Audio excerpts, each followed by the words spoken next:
আমরা ইতিমধ্যে অবগত হয়েছি যে শরীয়তপুরকে ফরিদপুর বিভাগের সাথে রাখতে চায়, ফরিদপুর এবং কুমিল্লা বিভাগ ঘোষণা করার চেষ্টা হচ্ছে, প্রস্তাবনায় আছে। আমরা শরীয়তপুরবাসী, আমাদের প্রাণের দাবি, আমরা ঢাকার সাথে ছিলাম, আমরা ঢাকার সাথে থাকতে চাই। আমাদের গোপালগঞ্জে রাখা হয়েছে সার্কেল অফিসগুলো, যেটা ফরিদপুরের অন্তর্ভুক্ত। শরীয়তপুর থেকে যার দূরত্ব 150 কিলোমিটারের মতো। এখন আপনি 7 বছর যাবত একটা হসপিটাল বানাইতেছেন, 7 বছরেও কাজ শেষ হচ্ছে না। আমরা বারবার জিজ্ঞেস করি, সার্কেল অফিস অমুক অফিস তমুক অফিসের দোহাই দেয়।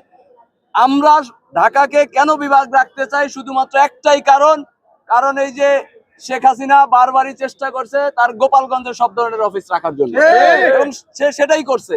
ঠিক আছে, সো এই যে রোডসের অফিস বলেন, গণপূর্তের অফিস বলেন, সব অফিসগুলা গোপালগঞ্জে নিয়ে সে ফরিদপুরকে একটা বিভাগ বানাবে, এটা নিয়ে আমাদের আপত্তি নাই। কিন্তু শরীয়তপুরকে ফরিদপুরের সাথে নিতে আমরা দিব না। আমরা ঢাকার সাথে ছিলাম, ঢাকার সাথে আছি এবং ঢাকার সাথে থাকবো। সেই জন্য যত সংগ্রাম করতে হয় আমরা করব। আমি স্পষ্টভাবে বলতে চাই ডক্টর ইউনূস সাহেবের বরাবর যে আজকে আমাদেরকে 10 জন দেখে মনে করেন না যে আমরা শুধু 10 জনেই। আমরা শরীয়তপুরের মাটির জন্য, আমরা এই শরীয়তপুরের সকল জনগণ আজকে শুধু আমরা জানান দিয়েছি। কালকে থেকে আমরা এমনও হতে পারে এই শরীয়তপুরকে যদি আপনারা ঢাকার থেকে আলাদা করতে চান, শুধু শরীয়তপুর না, পুরো দক্ষিণ অঞ্চল আপনাদের ঢাকা থেকে আলাদা। আমরা দীর্ঘদিন যাবৎ ঢাকা বিভাগে শরীয়তপুর জেলা আছি এবং শরীয়তপুরের জনগণের সাধারণত ঢাকায় চলাচল, আত্মীয় স্বজন থেকে শুরু করে পড়াশোনা, চিকিৎসা সবকিছু ঢাকায়। আমরা মনে করি যে জনগণের যেখানে সুবিধা হয় এবং জনগণের এই রাষ্ট্রের মালিকানা রয়েছে এবং সেই মালিকদের যেখানে সুবিধা হয় সেখানেই আমরা থাকতে চাই।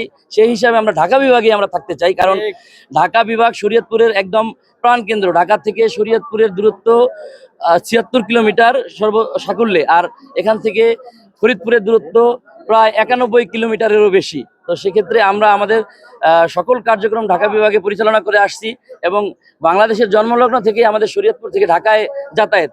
সেক্ষেত্রে আমরা শরীয়তপুরবাসী কখনোই চাই না যে ঢাকা বিভাগ হতে আমরা আলাদা হতে চাই না। আমাদের সকল কিছু শিক্ষা, চিকিৎসা, যোগাযোগ, বাণিজ্য সকল কিছু ঢাকা কেন্দ্রিক। আমাদের শরীয়তপুরের জনগণ ঢাকার বাইরে যাবে না, অন্য কোনো বিভাগের সাথে সম্পর্ক করবে না।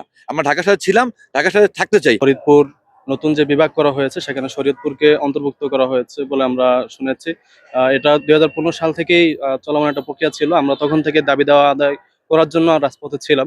2015 সালে আমরা বলেছিলাম যে আমরা ঢাকা বিভাগের সাথে থাকতে চাই, ফরিদপুরে আমরা যাব না। কিন্তু প্রশাসনিক অপতৎপরতার কারণে শরীয়তপুরকে আবারও ফরিদপুরে অন্তর্ভুক্ত করার একটা অপচেষ্টা চলছে। আমরা শরীয়তপুরবাসী সকল সম্মিলিতভাবে আন্দোলন করার চেষ্টা করছি। আমরা ফরিদপুরের সাথে যাব না এই মর্মে আমরা আজকে স্মারকলিপি ডিসি স্যারের কাছে দিয়েছি এবং সেখানে আমাদের সকল ছাত্র সংগঠনের ঐক্যমত ছিল। এবং আমরা যদি 72 ঘন্টার মধ্যে এই স্মারকলিপির কোনো জবাব না পাই তাহলে আমরা দুর্বার আন্দোলন গড়ে তুলব।